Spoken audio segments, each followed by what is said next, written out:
The polarization that we are living through is not organic. It is a fundamental failure to grasp reality. Now, why would I make a claim like that? Because I genuinely believe it to be true after looking at the situation from multiple different angles. The problem is not that we are that far away from each other in what we want. The problem is that we are unwilling to examine our own wants to discover the exact place that they stop being reasonable and invade someone else's rights, and we fail to see the place where their desires are actually reasonable. Everything has become a zero-sum game because that is how it's being presented to us, not because that's what it really is. In fact, quite the opposite, if you actually start to look at things. For example, depending on what sort of stories you follow, you are probably aware of the massive amounts of fraud and waste in government spending that are being addressed.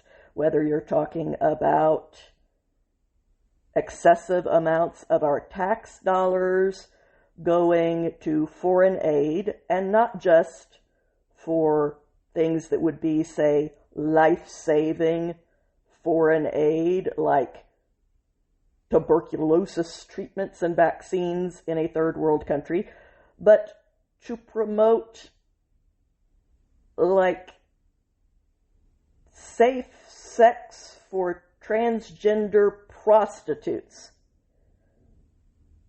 Okay, there's a place where that was reasonable, of let's help keep children from getting tuberculosis, and somewhere along the line it crossed into the line of unreasonable.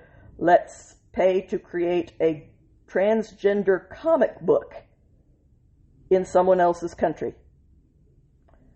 instead of, say, paying for health care for our own people. You have to notice where things were reasonable and need to be seen, and exactly where they became unreasonable, rather than just being a parrot that repeats your party line. So the fraud stuff is a perfect example of this, because whether it's that sort of thing, just unjustifiable waste in foreign aid, or whether it's the fraud that is being uncovered domestically, where you have foreigners coming in, stealing identities, stealing from our welfare programs, funneling the money back overseas, etc. And you've seen millions and even billions of dollars stolen this way, money that could be going to food stamps, that could be going to health care, that could be going to senior citizens, that could be going to medical research, that could be going to repairing our roads, that could be going to so many legitimate things. And yet, your position on what should be done about the fraud is not dictated by the fraud. It is dictated by what hill your tribe has planted their flag on. No single individual, if they knew nothing about what somebody else said, they don't know what the tribe thinks, they don't know what talking points are being promoted, They haven't heard any propaganda on it. If you go up to a person on the street and you say to them, my neighbor Joe has a mom and pop business that has been in his family for 3 generations. They've paid into it over and over again. He has paid into it. His parents paid into it. His grandparents paid into it. It's not massive, but it's a good little business. And someone came in to his business and stole an amount that would equal, say, 1/3, just to pick a random number, 1/3 of his business. Are you for that or against that? There is not a single person out there who would say, I'm all for that. Yes, I think theft by a thief who has no claim to that, I think that's good. But yes, that's wonderful. There's not a single individual who would say that. And yet, there are many individuals that when their tribe takes that position for whatever reason of basically, we should be ignoring the fraud.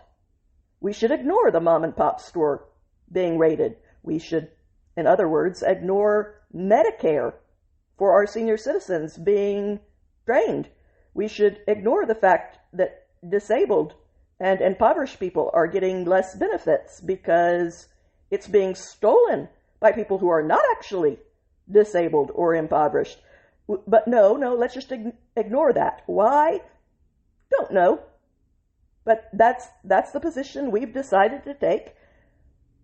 And we say it's because, if you notice, you're racist, which would be true if you were only willing to prosecute the fraudsters of certain races.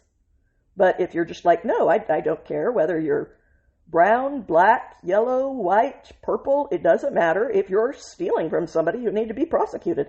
There's nothing racist about that, definitionally. If you say it's xenophobic, okay, well, only if you're saying that only the foreign fraudsters need to be prosecuted. If you're saying, look, foreign fraudsters need to be prosecuted, domestic fraudsters need to be prosecuted, it just shouldn't be allowed. Once again, as long as it applies to everybody, it is not discriminatory. And yet, that is the narrative that is used to justify planting your flag on a hill that it makes no sense to plant it, because there is not a single individual who, unless they've been supplied with a reason to take this stand, a convoluted reason at that, who would ever naturally by themselves take that stand and say, yes, I want my mom and pop store to be robbed of 1/3 of everything they own.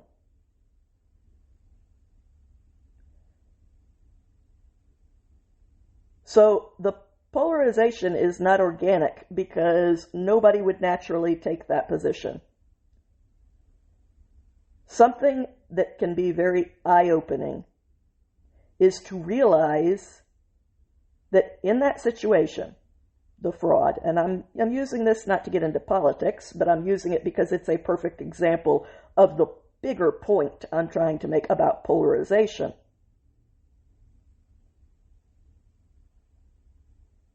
If you really look at these issues, then no matter which side of that issue you come down on, you realize that you actually both need the same thing to get there.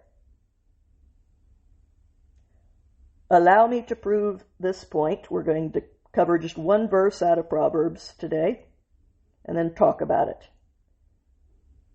Proverbs 20, verse 16 says, "Take his garment when he becomes surety for a stranger, and for foreigners, hold him in pledge." Okay, now that sounds kind of harsh. Some people out there believe the Bible to be the Word of God, to be divinely inspired. I'm one of those people. You may not be. But still, it's 3,000-year-old wisdom that your fellow human beings thought was so important that they spent their life hand copying it to make sure that you had it. Now, when you look at Meditations by Marcus Aurelius, or the Odyssey by Homer, or the writings of Plato or Aristotle, that fact alone, the fact that human beings preserved this painstakingly for you, is enough to say it's at least worth looking at, man. I mean, sure, there's probably some things in there I'm not going to agree with, but heck, why wouldn't you explore this? Okay, so even if you don't believe that the Bible is divinely inspired, it's at least that. So why are you going to make it the one exception to that value system of saying, all right, the rest of my species went to a lot of trouble to preserve this out of all the other things they could have preserved, and they had to choose. Why? It's at least worth answering the question, why? What does this actually teach us? So we look at a verse like this that says, take his garment, his coat, his clothes away when he becomes surety or like goes into debt for a stranger and for a foreigner, hold him in pledge. That seems kind of harsh. Let's look at what this verse actually says, and then let's think it through. Let's try to reverse engineer the lesson here. And then we'll circle back around to what it teaches us about today. The word for surety implies a mixing. So it's talking about when someone intermingles their own responsibilities with someone else's. Specifically, this is a word for a binding guarantee. You're co-signing, you're putting up bail for them, you are their collateral. For who? For anyone? Well, no, it specifies for a stranger. To co-sign, put up bail, be the collateral, the guarantee, the binding guarantee for an outsider. Someone that's unknown. And as someone that's unknown, they're not trustworthy. Now, that doesn't mean that they are untrustworthy. There's a difference. Untrustworthy means, I do know you, and I know you cannot be trusted.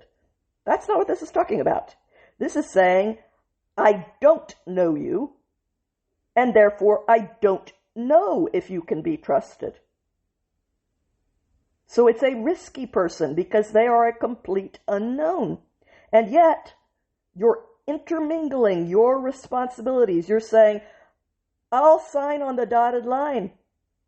I'll stick my neck out for them. I'll vouch for them. I'll be the guarantee for that person that I don't know who they are or what they want. So there's a certain recklessness in that. Okay. Says, when someone does that,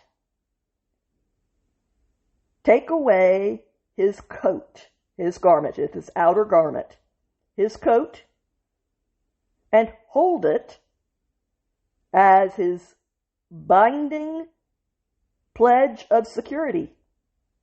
There's also an implication of consuming or self-consuming, so one that may prove to be his destruction. But nevertheless, when someone wants to stick their neck out, and they're doing this for someone who's risky, because they are not trustworthy, again, not untrustworthy, but they're not trustworthy, you don't know that you can trust them, they're an unknown, they're an outsider who's got no history in your community among your people. It says, okay, if somebody wants to do that, he needs to put his money where his mouth is, because this is a risk that affects everyone. So, collateral, his coat.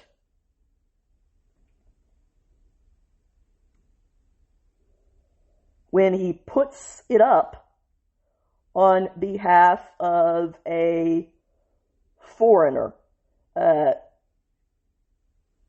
In other translations, you might get the word adulteress here. That's kind of a take on a take on a take. So this is typically a woman who is an outsider, who does not share your covenant values. So if she doesn't share God's values, there's an implication of immoral. And if you take the implication of an immoral woman, that's how you get to adulteress. But honestly, this could also be a word that would have applied to someone, say, like Ruth. Okay, she's a Moabitess. She shares Moabite values, worships a Moabite idol. She doesn't share your values with God. She's not got that same common ground culturally or value system-wise. Now, in Ruth's case, she renounced her homeland, chose a new homeland, chose a new God, chose a new value system, chose a new family, chose to fully assimilate. Which is why her marrying Boaz, once she was in Israel, was not a problem. Okay? But it's talking about vouching for a woman like that, which in Ruth's case was not a bad thing. She was a good woman. She was so much of a good woman that she's actually in the lineage of King David, Solomon, and eventually Jesus Christ. Okay?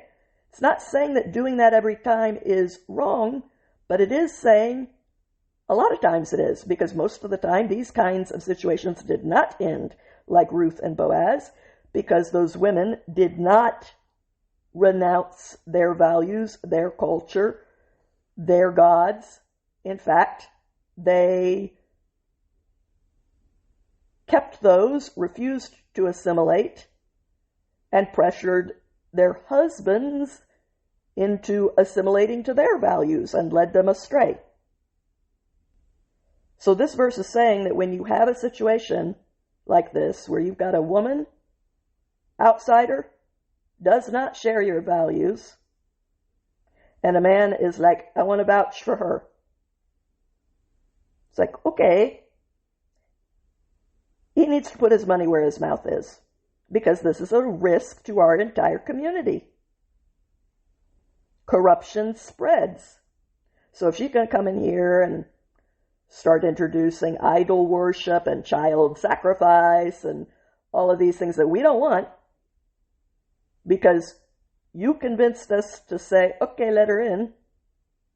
Well, you need to have some skin in the game when you do that. So fork over your coat. Okay, still, this verse sounds kind of harsh. So let's start to reverse engineer and work it through. If someone wants to put their own neck on the line in order to vouch for a person who is questionable, and because they're questionable, as an outsider, you don't have any history with them to know what you're bringing into your midst. That means they are risky. They might be wonderful. They might be a Ruth. Give your country King David. Or they might be Charles Manson and slaughter a bunch of people, including a pregnant woman, and paint the walls with their blood. I mean, you're taking a risk. The point is, you don't actually know which one you're getting. You hope, but you don't know.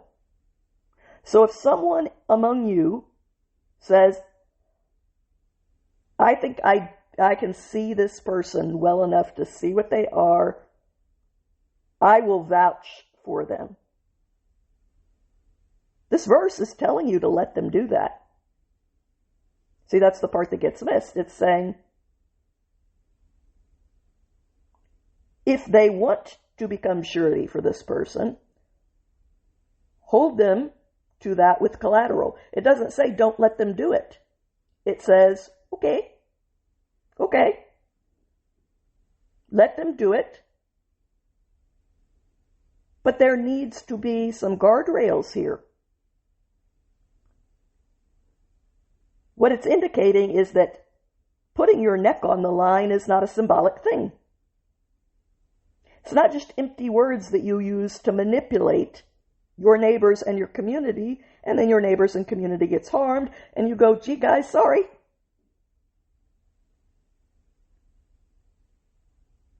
If someone in your midst decides to make that risky choice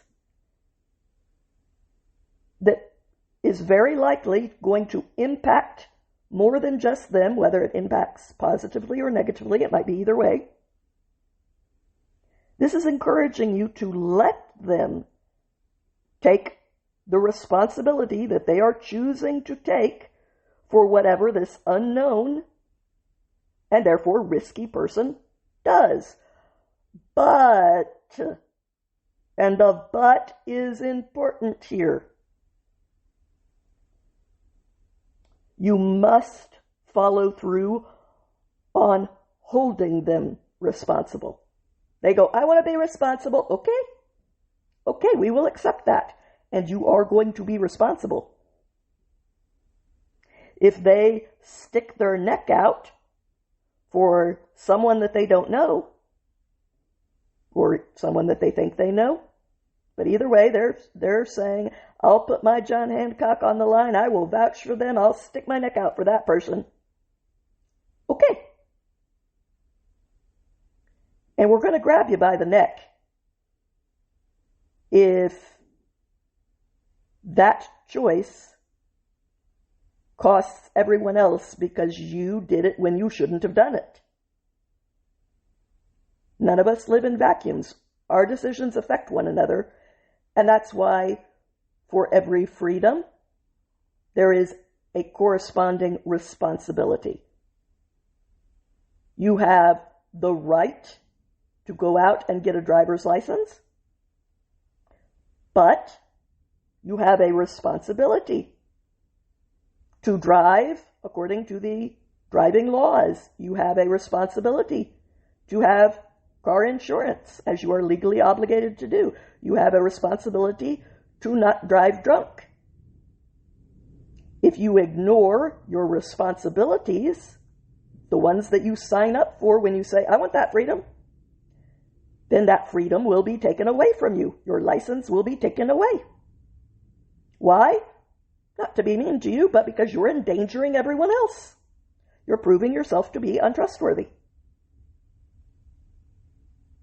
So, this is saying let people vouch for each other. But, once again, it is not symbolic to vouch for someone. It is not symbolic to stick your neck out for someone. It is literal, and it is to be taken seriously. Why? So that people don't do it thoughtlessly and recklessly. If you know that when you vouch for someone, society is going to actually hold you to account. Let's say you've got a cousin that you've never met, face to face anyway. So you don't have the kind of relationship where you know how they live their day-to-day life. They live in another country. And you say to our government, I will sponsor them to come in as a legal immigrant. I will put my neck on the line for them. They're good people. This is saying let them do that. You have to have a way in. But your decisions affect more than just you, and therefore you have to be responsible to the people around you that they also affect. And so if you vouch for your cousin, and he comes in and commits a mass shooting, well, then you need to be prosecuted too, because you facilitated that. You enabled that. You vouched for him. You told us you know him. He is safe. We didn't know him. We trusted you because we know you. You were reckless with our trust. And now there has to be a penalty for betraying that trust. Why? Because if you destroy trust with recklessness, your society will be injured too many times. There will be the mass shooting. There will be, for example, the grooming gangs in Britain that have brutally, and I mean brutally, trafficked and gang raped hundreds of thousands of British children. And as a result of people saying, I vouch for this, I vouch for bringing people in unvetted from cultures where there is not clear-cut limits on what you can and can't do as a man towards a single woman, what you can and cannot do towards children. In fact, in certain very, very isolated regions that are entirely clan-based, the culture actually encourages kind of a family event in this, where the uncles, fathers, sons, brothers, cousins, communally as a guy thing, sexually assault their sisters, their female cousins.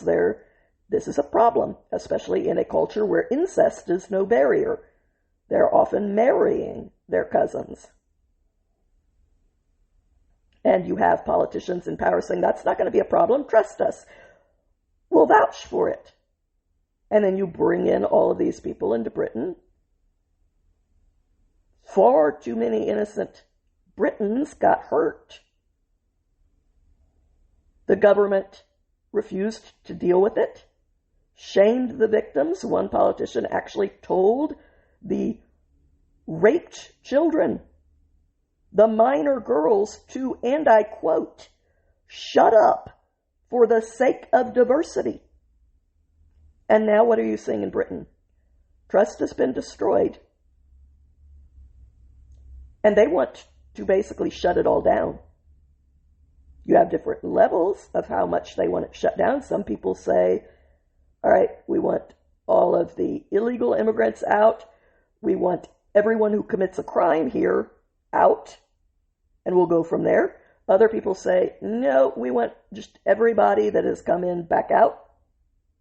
Then you've got some really, really radical people who are kind of like, unless a blood test shows that you are 100% Celt, who was here before the Viking invasions and the Normans and the Saxons, if you're not that, then you may have been here for the last 500 years, but we want you out too. You see, people get extreme when you break their trust, and then what happens? The vouching system gets shut down. Which means that the person that it was actually good to vouch for, the Ruth, pays the price. This is what I meant when I said that both sides actually need the same thing. Because, let's say with the fraud, the same people who are basically saying, let's ignore the fraud,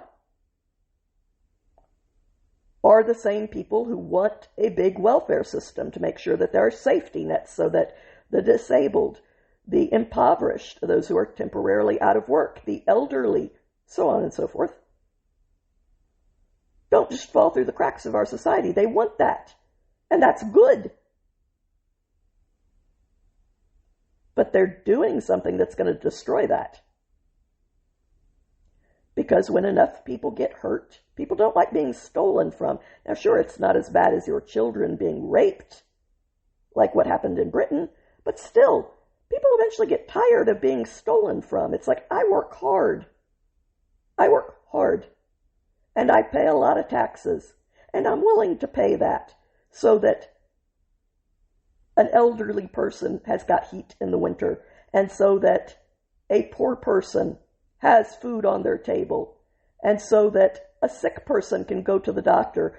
But when you're telling me that you are not going to allow me to pay for those things unless I'm willing to just flush money down the toilet to actual thieves,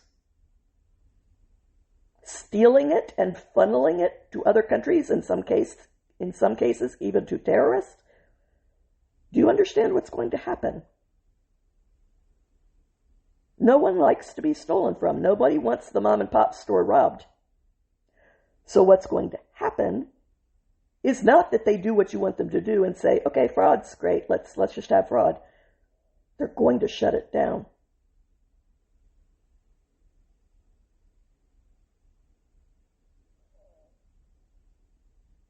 This is the problem with taking political stands based on your tribe instead of based on the position you would actually take if you had no idea what anyone else thought about it. Like I said, there's not a single person out there left to their own that would say, yeah, I want my mom and pop store robbed, massively robbed. I think that's good. I think that's beneficial to society. I think we should allow that. There's plenty of people who would say, yes, I think we should have a soup kitchen. Yes, I think we should have food pantries for the poor. Yes, I think we should have free clinics to provide basic health care for people who can't afford it, et cetera, et cetera. None of those people are going to say, yes, and I think that what really makes our society better is if you can go into a place and just rob it.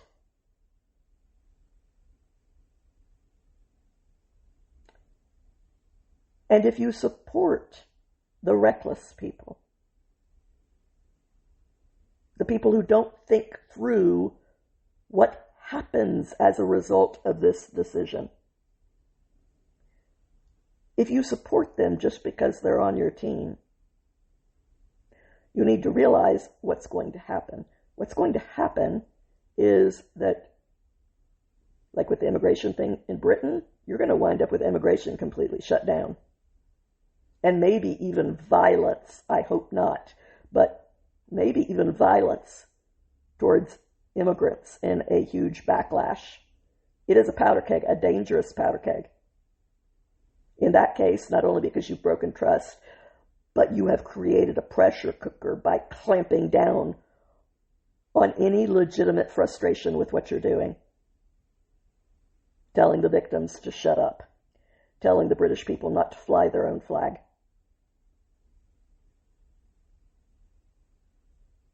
Over here, you're going to wind up with people deciding to shut down or massively curtail social safety nets, welfare programs, benefits programs, etc. Because with every story that comes out and tells them, you've been robbed again. And there were people locally, state, higher, who either knew or should have known because there were glaring warning signs and refused to look into it because I just don't want to. I don't want to deal with it. I think ignoring it's good. And you've got politicians actually arguing for, yes, let's ignore it. And let's shame the people who say, you know what, I work hard, I don't want to be robbed. Let's shame them. Let's call them bigots. Let's call them racists. Let's act like they're the ones behaving as entitled people for daring to take this approach. This is where the polarization comes from. Because you treat people that way, they are going to react to you. And if you jump on your team when your team is telling you to do something that makes no sense, to take a stand, that in the end is going to hurt the very thing that you care about, the programs, And they say, well, do it anyway. Jump on the bandwagon, man. Be a team player. And you do. For every reaction, there is an equal and opposite reaction. If you abuse trust, people will stop trusting. When societies stop trusting, they go into full-fledged protection mode. When they go into full-fledged protection mode, you're not going to have any immigrants coming in, whether they're good, bad, or in between. They'll just say, why should I risk it? No.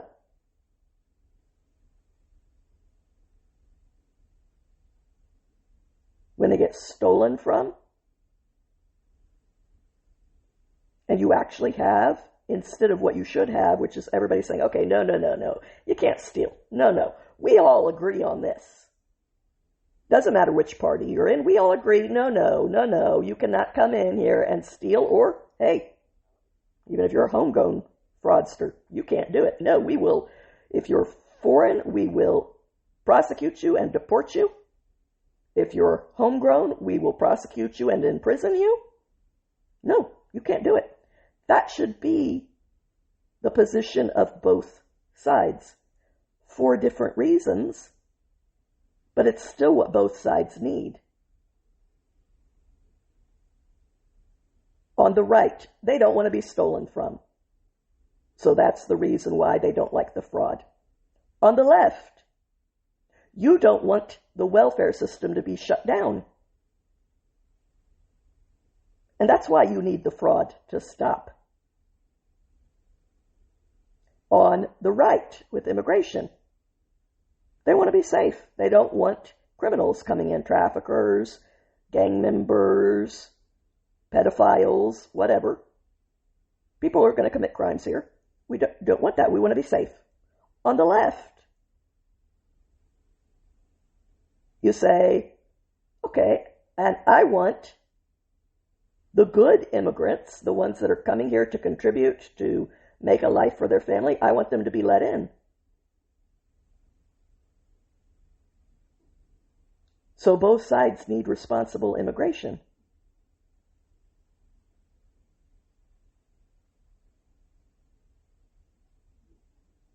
If the right's going to have safety, it has to be responsible in order for them to get that safety. If the left is going to have the good people coming in, it has to be responsible so that the system is not shut down by people being betrayed.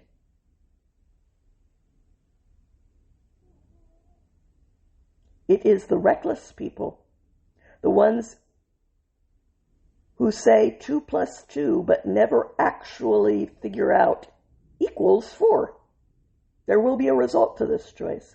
They are the ones creating all of the polarization because they are framing it as though you can bring in Laken Riley's killer. You can bring in someone who sexually assaults a child. You can bring in a trendy Aragua gang member who takes over an apartment in Aurora, Colorado, and everybody will just let you keep doing it. Not true. You break trust enough and there will be a backlash. Now, the bottom line is that we have to realize that the other side is not bad. When the right says, I want safety, that may not be your top priority, but there's nothing wrong with safety. Safety is not immoral. Safety is not a negative that is harmful. It's just not your number one. But it's still a good thing. And when the left says, we want to be kind and welcoming, okay, that may not be your number one. But once again, kind and welcoming is not a negative. It is not a bad thing when there are responsible guardrails around it. So we need to quit demonizing each other. When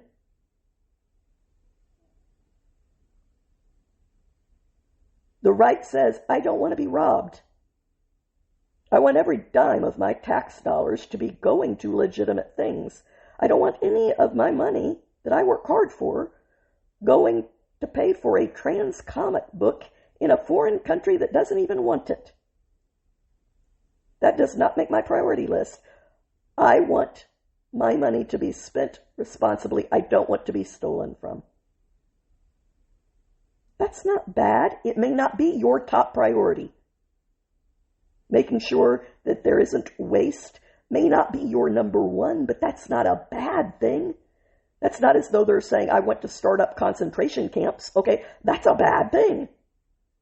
Saying, I don't want money to be wasted. I want it all to go towards the good things. That's not bad. And when the left says, I want us to have programs for those who fall through the cracks so that there are safety nets for them and they can get back up on their feet. Okay, that may not be your top priority. But once again, that's not them saying, I want to start up concentration camps. It's not bad. It's just not your number one.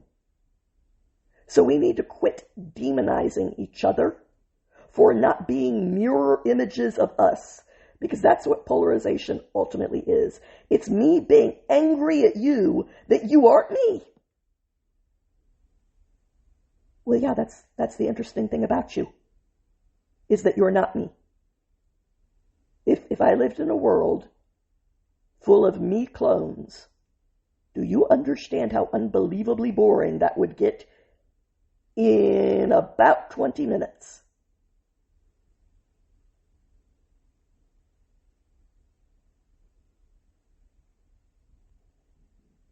The polarization is not organic.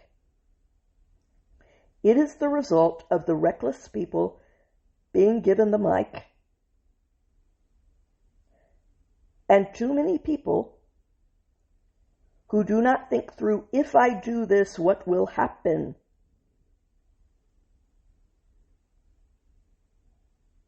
Who have been encouraged, programmed to, and rewarded for jumping on their team's bandwagon, even if it's ultimately going to hurt their team. So at the end of the day, we all have to be willing to say, okay, I can't change everyone, but I can change me. I can change me.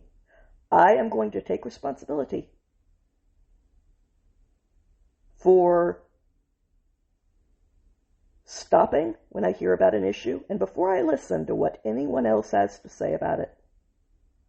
Fraud has been uncovered in Minnesota. X amount of $1 million has been stolen from a Feed the Children fund. Okay, stop. Pause. Headline. What do I think about that? Until I know the answer to that question, I will not listen to anyone else's opinion. Now that I know my opinion, I will listen to other people's opinion. And if they make a good point that I had not considered, I will factor that in to the opinion I already arrived at. And that opinion that I already arrived at will be based on, if I do X, what happens next? And if that happens, what does that ultimately lead to? And based on the things I care about, that's what I'm going to base my decision on, about my position. And if my team is taking a position that is ultimately going to hurt the things that I care about, now that I've sat here and thought it through, then I'm not going to go along with them just to be a team player. And you know what? If the other side is making a good point, like, I want my child to be safe, and letting mass immigration happen where it cannot be vetted from countries who refuse to send the criminal background records and stuff like that, from countries with cultures that may not be compatible, or at least certain regions of those countries, like Kashmir, Pakistan, for the Brits. needs to be vetted extremely, maybe even, if you're coming from that region, known to have these incest rape problems. Part of what you sign up for in immigration is you have to take certain classes where it's explained to you. You are educated on the fact that this is not allowed here. I understand that's your culture. We're not coming over there to tell you how to lead your life, but you will not do that here. If you do that here, you do it knowing that these will be the consequences. Do you accept that arrangement?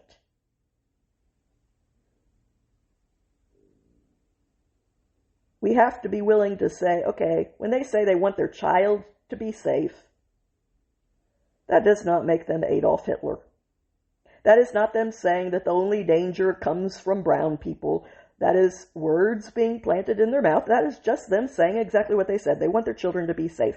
They do not want dangerous people coming in. That doesn't make them bad.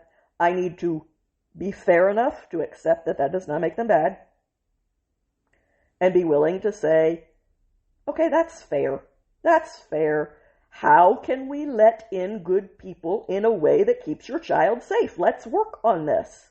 And also, the other way around. When someone on the left says, I want to make sure that the people who don't have a lot, like a lot of our ancestors, hey, my great-great-grandfather came over here at 13 years old, one suitcase from the other side of the world because of a famine in Sicily, started with nothing. Okay, I get it. How can we make sure that those people who want to come over, work, he worked hard every day of his life. In fact, when he retired, he went back to work. That lasted like a week. It was part-time because by that point he's basically in his 80s, but still. How do we get those people in? The people who say, what I want, what I dream of my whole life is to be an American. To have my children be born American. And I will do whatever it takes. Give me a path in. And we want to make sure that they come in. Okay, that doesn't make the person on the left evil. Okay. To say, you know what, I empathize with that person. How can we let them in? The way that both people get what they want is by acknowledging that the other side is not Satan. It's not Hitler. Not anywhere close. Both of those goals are good, and they are not mutually exclusive. They only become mutually exclusive when the reckless people tell you it's a zero-sum game. I won't settle for less than everyone being let in, and they can't be deported for any reason, like in Britain right now, where you have an immigrant who comes in who gang rapes children, hundreds of them, and they can't be deported even for that. Bullshit. That's not inherent in the deal. You've chosen to set up the deal in those terms. And you think that's going to force them to let everyone stay, but what is more likely to happen is that it's going to put them in a position where they decide to force everyone to go. I hope not. But that's where zero-sum demands lead. So why don't the rest of us stop listening to the zero-sum people and start setting the healthy example? And I got news for everybody. Policing the other side does not work when it comes to this. For people on the right to scream at the left and go, you frickin' blue-haired lunatics, what's wrong with you? Do you think that changes a leftist's mind? If anything, it just makes them go, I must be in the right because, the conservatives are ticked off at me. So I know I'm being a good liberal. It means nothing to them. And likewise, on the left, do you think it matters to people on the right when you're like, you bigoted Nazi scum, white supremacist, racist? Because they react the same way. They just sit there and go, well, at least I know I'm in the right because I've got the left mad at me. Policing the other side does not work. Because you have no credibility on the other side. You don't share the same values. When the right criticizes the left can say, well, it's because you don't share the things that are important to me. You don't care about showing compassion to the immigrant. So why should I listen to you?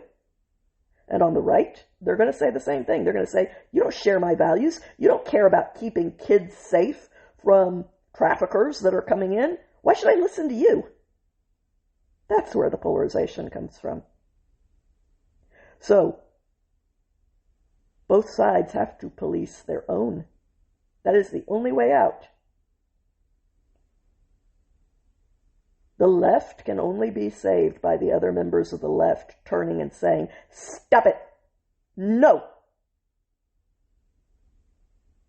You are not going to stand up as my representative and say, it's great to have a bunch of fraud in our systems and to have poor people working hard to pay their taxes stolen from for God knows what reason. No, you will not represent me by saying that. No. And likewise, if you're Tim Walz and you're fighting to keep a child rapist in the country, no, you will not represent me with that. No. Now maybe if you're on the left, you may stand with them fighting to keep a different immigrant in the country, but not that one. Stop listening to the zero-sum people and police your own side, or the things you love will be destroyed. Likewise, on the right. Doesn't work for the left to police the right, because they don't listen to the left any more than the left listens to the right. The right has to police their own side. And when you've got somebody spouting full-on white supremacist,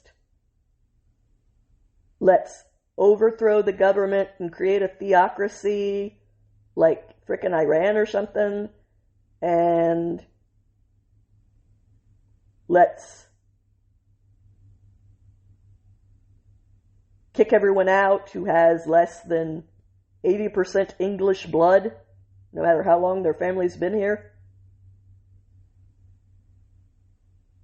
And, I don't know, let's restart segregation or whatever crazy nonsense comes out of somebody's mouth. Then the right has to be willing to say, no, you do not represent us. You're crazy. You're loony. That's your right. But you sure as heck do not speak for me. No, we're not taking this position. Both sides have to be willing to police their own. Polarization can end, but it requires three things. First of all, stop listening to the zero-sum people and start realizing that every decision has a consequence. It leads somewhere. And before you choose a position, you play things out to that consequence. And you base the positions you're going to take from there so that immigration doesn't get shut down completely, or the welfare system doesn't get shut down completely, etc.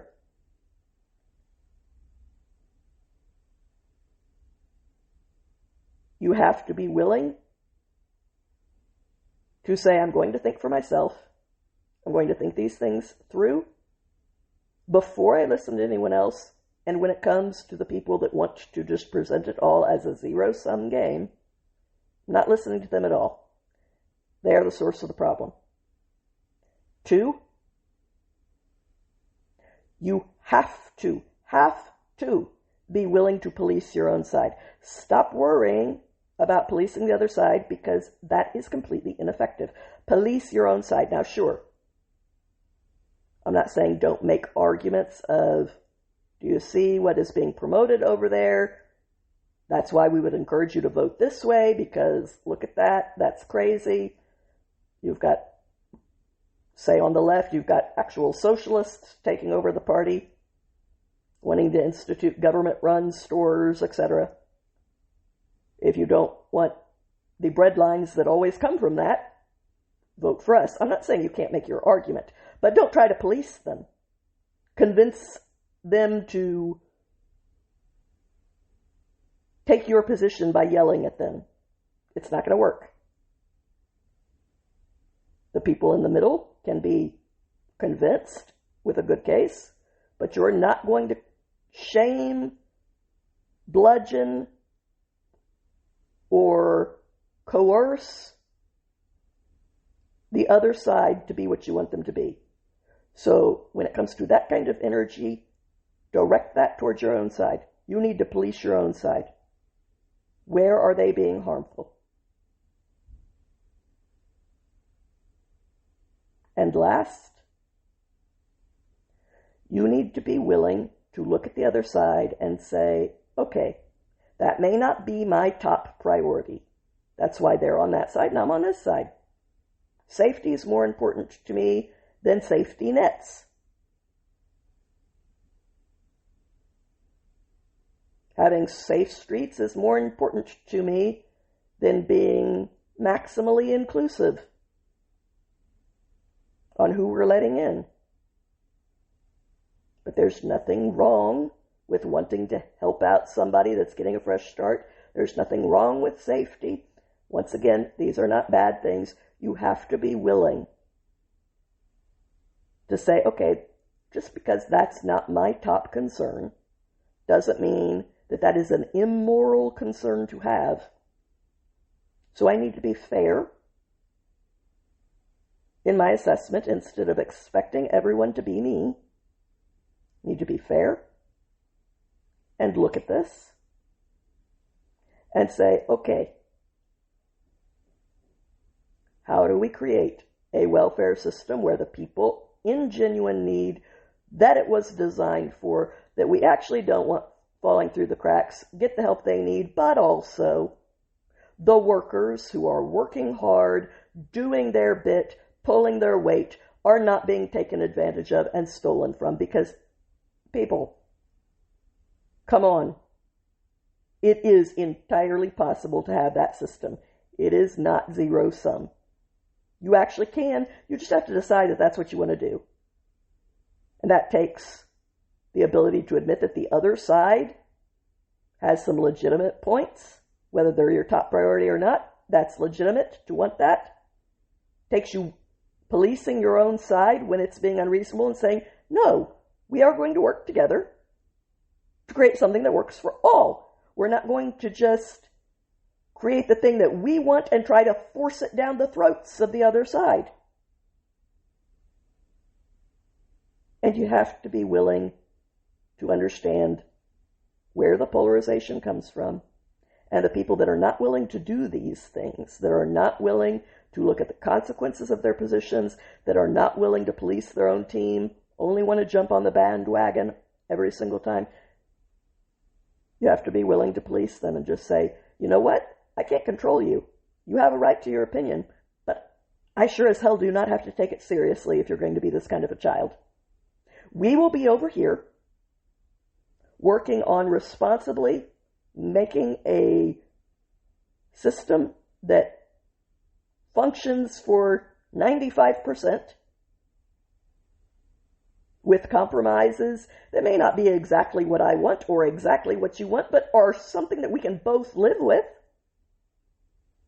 And if you decide to grow up and start participating in that, you will be welcome. Until then, the adults are talking. And I mean, that may sound harsh, but sometimes people actually do need to hear the harsh thing. We have rewarded the childishness. We have rewarded the zero-sum aggressiveness. And if we actually want it to change, we now have to be willing to disincentivize it, to dismiss it, mock it, devalue it rightly as there's no contribution in that, whatever, go on. And the adults will be talking over here. It's going to require people who are willing to be responsible for themselves and their behavior, responsible for standing up to their own side, which is a lot harder than yelling into the wind in the direction of the other side. A complete waste of time. And an attempt to strongman their position. Now, sure, there will be some cases from the radical right or the radical left that it's like, even the best strongman case you can make for that, it's just freaking insane. I'm not saying you have to pretend that an insane idea is valid. But once again, when it comes to, I don't want to be stolen from, or I want to make sure that the legitimate people in need don't fall through the cracks, neither one of those is bad. Okay, it's actually very, very easy to strongman either one of those cases. If you can't, it's a pretty good indicator that you are one of the I will jump on my team's bandwagon. And I'm going to do that even if it means that the consequences will be a backlash that ultimately destroys the very thing I'm trying to protect. Whether that is people not being stolen from, or whether that is people not falling through the cracks. It's the extremism and betrayals of trust that ultimately destroy the system you care about. So for your own sake, this is the better approach. You know, it's interesting because that verse in Proverbs that we read, chapter 20, verse 16, the very next verse, after talking about why system integrity is important, that when you stick your neck out there, let people stick their neck out there. Your society does need that, but also the only way your society will let people continue to vouch for others is if there are consequences for doing it recklessly, when you're wrong and you get other innocent people hurt. Very next verse says that, this would be verse 17, bread obtained by falsehood is sweet to a man, but afterwards his mouth will be filled with gravel. You can get away with betraying trust for a time. And it feels kind of good to get away with something. But in the end, you're going to get punched in the mouth, and you're going to end up with a mouthful of teeth. I mean, we all saw this happen, whatever your political affiliations, we all saw this happen with Joe Biden. For years, people were saying, what I think about his politics aside, the man is senile. I know what senile looks like. Happened to my grandma. I know what I'm saying here.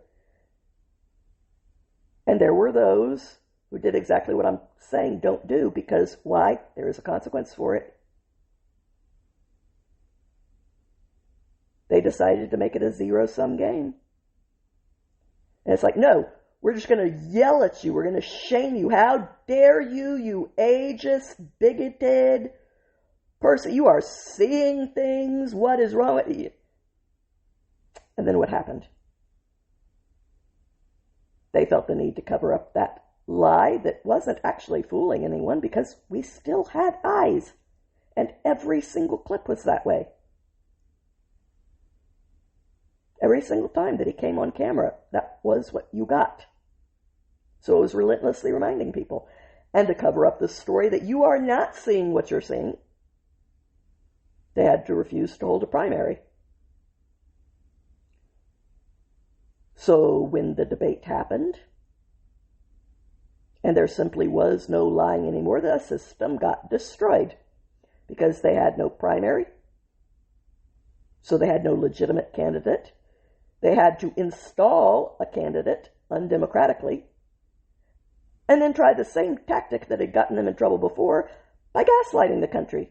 Up until that point, the media itself was saying that Kamala was the drain on the ticket, that she was the most unpopular vice president ever, that between her and Joe Biden, she was the weaker one on the ticket. And then all of a sudden, they're like, no, just lying and shaming people worked so good for us last time. Let's do it again. She's fabulous. She's smart. So smart. I don't care that she makes no more sense than Joe Biden every time she talks and doesn't have the senility to blame for it. She's so smart. And if you don't think that, it's because you hate black people. No, it doesn't matter that you voted for Obama. You hate black people. You hate women. I don't care that you're married to a woman. No, you hate women. How did that work?